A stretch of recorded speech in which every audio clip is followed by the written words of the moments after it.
I got home from work one day and took off my jacket. Exhausted, I slumped into the living room and crashed hard on the couch. After a few minutes of relaxing, I let myself shut my eyes and drift off, but I was suddenly awoken when I heard the sound of a door opening. I rubbed the sleep from my eyes and began to hear a cheery voice. "Hello, baby, I'm home."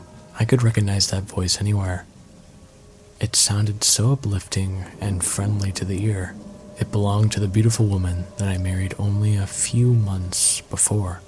I was still lounging on the couch with my eyes shut, but I could still imagine her coming in through the door in her dirty work uniform. She would look so exhausted but beautiful at the same time. The sound of her voice made me almost fully wake up. I began to sit up and wipe the sleep from my eyes. I thought it was a little strange for a moment because, well, I don't think I've heard her call me baby like that in the 3 years we've known each other. Was everything alright? "Honey, is that you?" I asked. "Yeah," she responded. "I just walked in." I put my feet on the floor and was ready to stand up and go see my beautiful wife, but I heard her voice again before I could get up. "I'm going to take a shower. I feel kinda gross and I want to clean myself real quick." As she began to finish her sentence, the sound of her voice got further and further away. I assumed that she was walking up the stairs. I realized that I wouldn't be able to see her before she got in the shower, so I laid back down onto the couch and almost immediately felt relaxed again. As I laid, a thought kept coming to me. I kept thinking about how much more comfortable I would be on the bed in our bedroom upstairs, and I knew I was right. It would. As much as I didn't want to get up off the couch, I knew that it would be much nicer laying under the covers with proper pillows under my head. I heard the water turn on upstairs. My wife had just gotten in the shower. Then another thought came to me. I would be able to see her when she got out of the shower.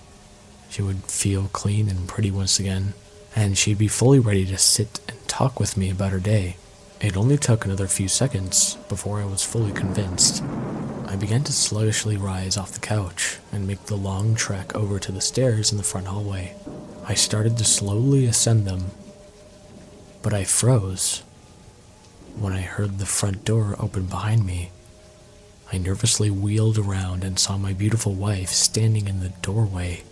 She was dressed in her usual work uniform, and she aggressively shook the dirt off her shoes.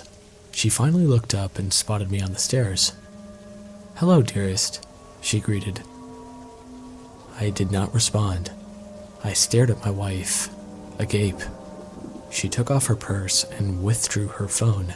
She looked slightly exhausted as she began to tab randomly around the screen, but she quickly looked back at me when she realized I was standing frozen.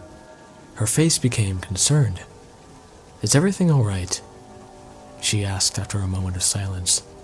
Just then, the water shut off upstairs. It only took me a moment for me to realize that whatever had come into my house a few minutes before, whatever thing was standing in my bathroom at that very moment, whatever it was not my wife. Whatever was in the shower had turned it off upon hearing my real wife come through the door.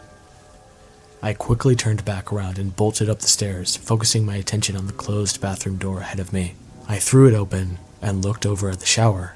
It was wet, and the curtain had obviously been flung open. But no one was inside. "Is everything all right?" my wife shouted from downstairs. I didn't respond.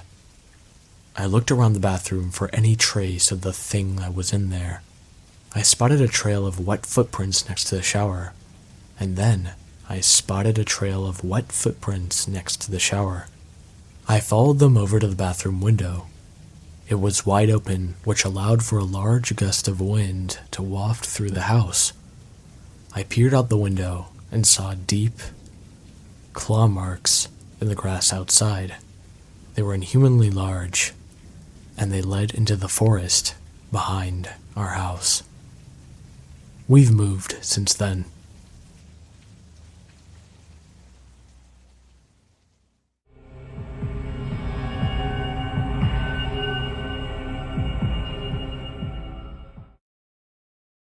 One quiet evening, my grandparents woke to the sound of someone pounding on their front door. Flustered, they got up and went to check who it was. What made this situation a bit more concerning was that it was 3 in the morning. My grandpa goes downstairs and looks through their peephole to see a woman in bloodied and tattered clothes pounding on the door, yelling and screaming about how she was hurt and they needed to let her in. However, despite her desperation, it seemed a little too desperate. Obviously, my grandpa called the police and informed them of what was happening, but didn't let the woman in. She continued to pound on the door harder for a couple of minutes before she finally stopped. Grandpa figured that maybe she had left to go to another house, but no.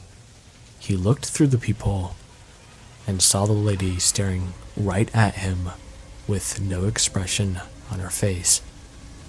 Frozen in shock, my grandpa watched as another man walked up to the door and walked away with the lady, as if nothing happened.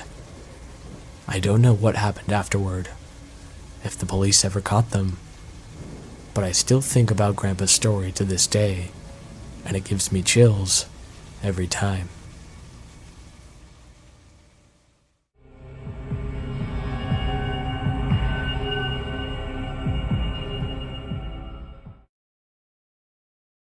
I should wait until she's well and truly asleep, but tonight I just can't.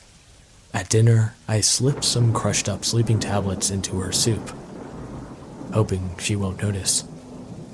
It seems to work. As we sit on the couch watching some talent show garbage, I see her struggle to stay awake. First, her phone drops to her side. She reaches to pick it up, but instead the momentum of her body causes her to crash into the couch, and into what I hope will be a deep sleep. I carry her to bed. As I lay her head on the pillow, I give her a small kiss.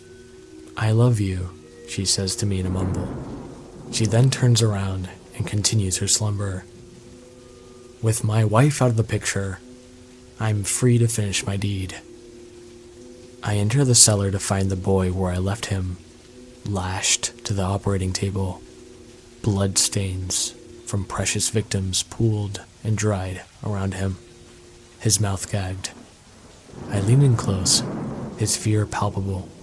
"Stay quiet, and I promise this will be over soon," I tell the boy. I don't even know his name. I take a razor and use it to make a small gash in his arm. Before he can scream, I put my finger to my lips and remind him of my promise.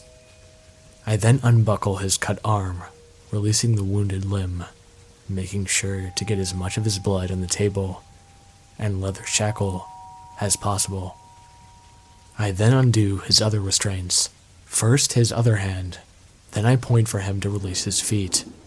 Once he is completely free, I use hand gestures to instruct him to redo his first hand restraint, as to make it look like he somehow was able to wriggle out of it at a great cost. I sneak him through the yard and into my car. I have a medical kit and change of clothes for him that I bought from a thrift store.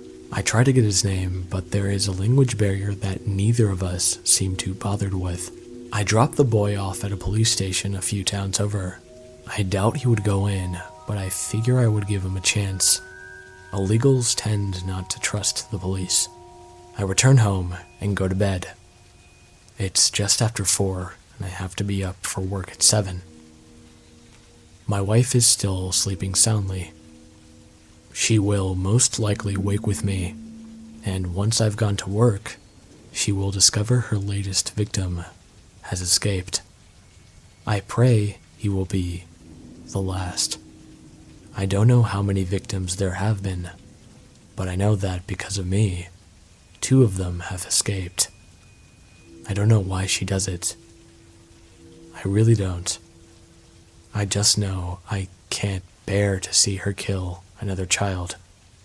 It's a normal day at work. I return home to see her car in the driveway. I wonder if my wife suspects me, or that another one slipped through her grasp. Please, God, let this one be the last.